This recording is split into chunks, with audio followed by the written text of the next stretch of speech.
à nhà nhà ya cho chữ lon mua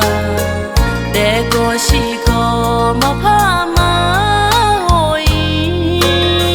anh đồ ông cả nhà chỉ thế chỉ phiêu mò coi chỉ thế chỉ phiêu đồ lối mà tu nhà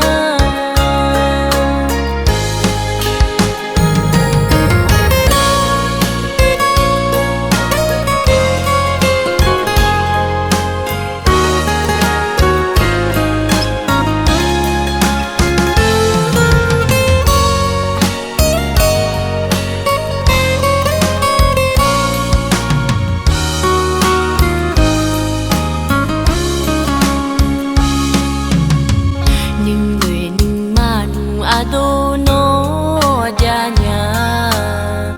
những người những mà nung đô nó tê gia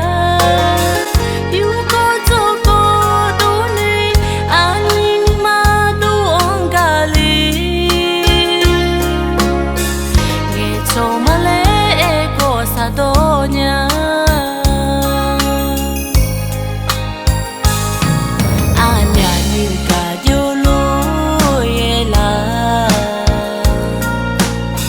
cả xe ly có mà ya cho chữ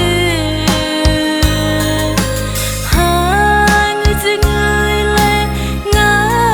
mà phá cả biết mà lên vì nghe cha lên nhà cả ở gì